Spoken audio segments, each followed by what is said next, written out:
What's going on, Walking Dead family? Welcome back to the channel. I'm the Viking. Today's my review and breakdown for The Walking Dead World Beyond Season 2, Episode 7. But before we get into that, guys, make sure you give a thumbs up to the channel and subscribe as well for all this Walking Dead content. I really appreciate that. And we're a Walking Dead family, so let's stick with this together. But this is another solid episode. It's heating up. The storyline for the CRM leading into the Rick Grimes movies is coming together very nicely. This is another good episode that followed Lila, Janice, of course, and the Bennetts and Felix and Hook coming up with this plan to take down the CRM, or to at least escape the CRM as well. Great nods and Easter eggs to the Walking Dead main show, and hopefully by the end of this season we get some hints or some big information about Rick Grimes, because those movies, guys, I'm looking forward to those big time and I really want to see it. But this episode opens up with Lila doing some experiments to a CRM soldier. I think his name is Barca.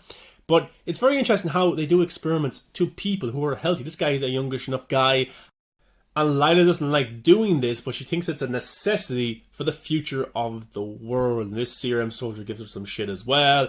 And she thinks this new kind of serum that she has, or this new kind of experiment that she's doing, then people who are bitten can last up to 8 hours without turning, which is very interesting. Then the Bennetts are learning more about the serums or the chemicals that the CRM are using to wipe out entire communities like Omaha and the campus colony, and they're able to take a sample of this as well, which is why the CRM is hunting down that missing sample in this episode and hunting down the location of the Bennetts, because Jadis is very, very curious to what they're up to. Because remember, Elizabeth is off on duty in Texas, I think, because she's doing something else, while Jadis was brought in to take over for her. So that's why Jadis is doing this huge investigation into the Bennetts, into the scientists, into the experiments, because she thinks something is up. And it was a great opening, that World Beyond kind of logo there within the gas. And basically what they do is they put this gas into communities. It kills off the communities, and to make it look like, oh, it was walkers,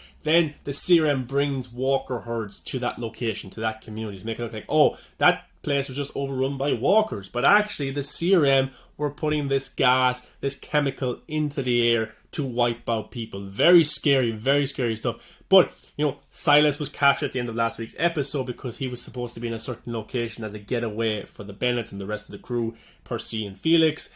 But he was caught, and now he's being questioned by Jadis. She talks about his feet, big feet. She's a weird character, so I loved it anyway. But then, you know, she talks about the junkyard, because Silas says, oh, I live in it's basically like a junkyard. And then Jadis is like, oh, you're saying that like it's a bad thing. And Jadis smiles, because Jadis used to have a community in the junkyard and used to be the leader, and she loved it there.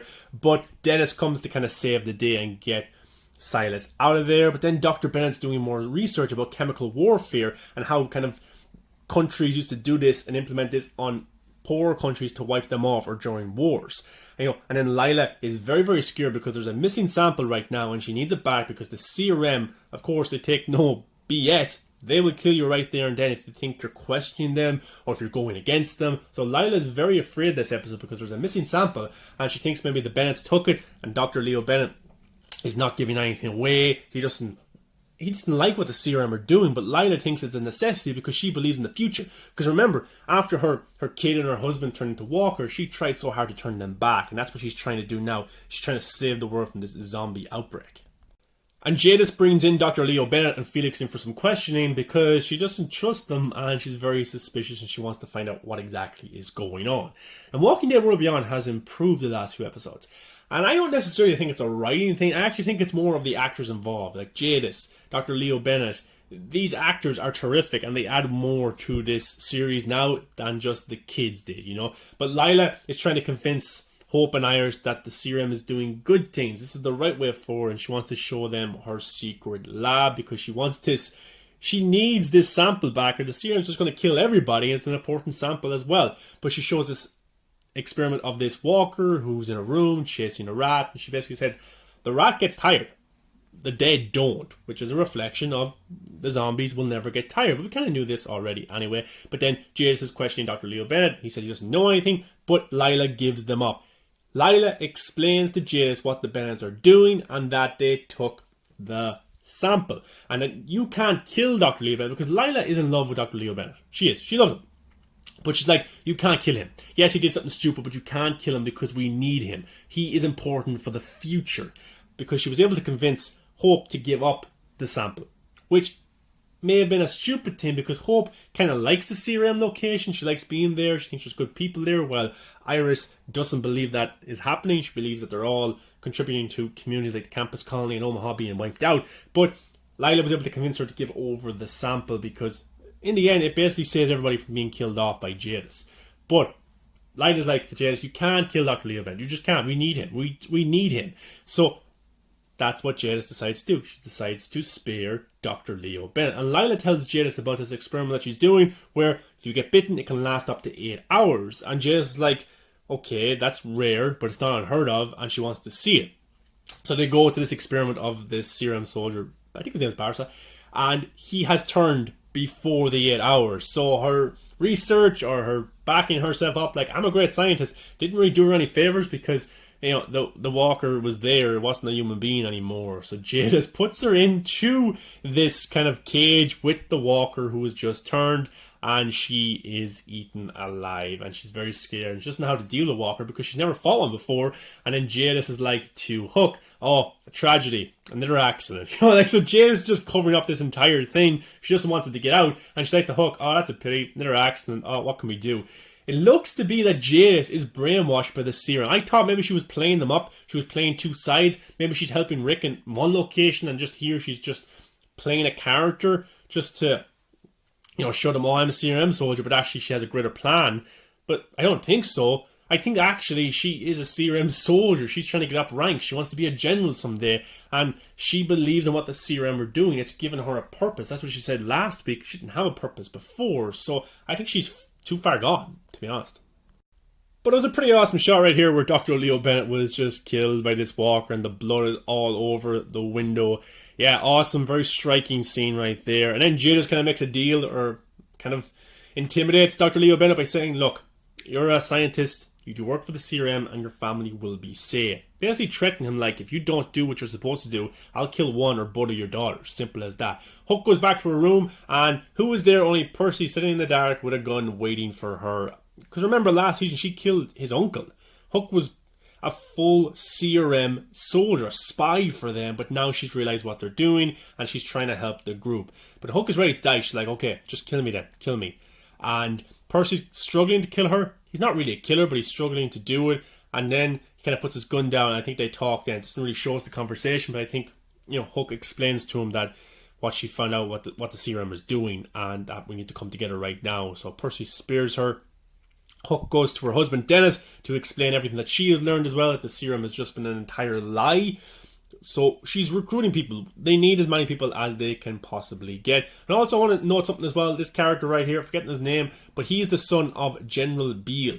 Is this a character that we will see before the end of The Walking Dead World Beyond Season 2? Or is this a character that will pop up in the Rick Grimes movies? What if it's Rick Grimes? Well, it's not Rick Grimes, but this character must be the big baddie that we'll see in the movies. General Beale, this guy's father.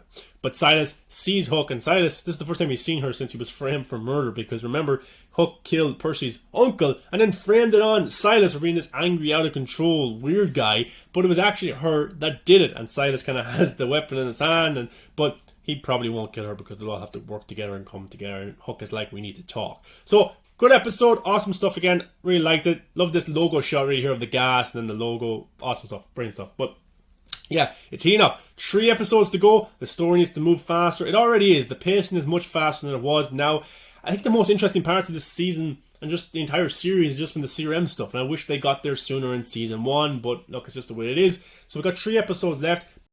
And we'll have to see how it progresses, if they can knock this out of the park. Because remember, The Walking Dead World Beyond is only supposed to be 2 seasons. And it's supposed to set up some stuff for the Rick Grimes movies. So I wonder what it will connect to those movies. Will they leave information behind for Rick Grimes to find? Is this what Rick Grimes needs to turn against the CRM? Because if Rick knew the CRM are actually bad, he would never tell them about Alexandria or his family. But then why has Jadis never said anything either? Maybe she made a deal with Rick. Look, Rick, don't say anything and I won't say anything. Maybe that's a deal that they made. Or maybe there's something else going on. Maybe Rick is brainwashed. Maybe Rick is a soldier. Maybe he was used for experiments and he escaped. I don't really know, but I do think whatever the Bennetts leave behind or pass on to Portland is what will set up Rick Grimes fighting against the CRM and creating a rebellion, because I do think Rick Grimes is in Portland, because all of this wiping out of the other communities is a big ploy by the CRM to wipe out the other circles, the campus colony, to wipe out Portland, to wipe out Omaha, so that the only community that stands is the CRM, and then they build the next world. That's what they want. That's why they're wiping out these other communities, because there seems to be a divide, a civil war within the CRM between the government and then the army, which is fascinating in its own right. So maybe they give Rick Grimes the confirmation he needs to turn on them, that they're wiping out other communities. Maybe Rick is in Portland as a soldier and he gets this information and then he knows he needs to tell people and build a team to fight against the CRM. I don't know. I really don't know. I just find it interesting how Jadis has never told them about Alexandria and then Rick has never told them as well. Because if Rick Grimes truly believed that the CRM was a safe place, a safe haven for his family to live out the rest of their lives, then he would have told the CRM about Alexandria, about the kingdom, about Hilltop. He would have told them so then the CRM could go get these people and bring them to the CRM. But there's a reason why Rick never told them and has been very quiet about this for the past decade. So 3 episodes to go. I'm very excited, and Fear the Walking Dead in next week's episode will have more CRM references with Al and Morgan, and also there's rumours and talks that the Commonwealth will be talking about the CRM, or the CRM will be introduced in part 2 of The Walking Dead Season 11. Very exciting stuff if you're a big fan. Thanks again for checking out this video, guys. Give it a thumbs up, subscribe to the channel, and check out my review for Fear the Walking Dead Season 7, Episode 5. That's on the channel as well, guys. Thanks for watching, and I'll see you in the next video.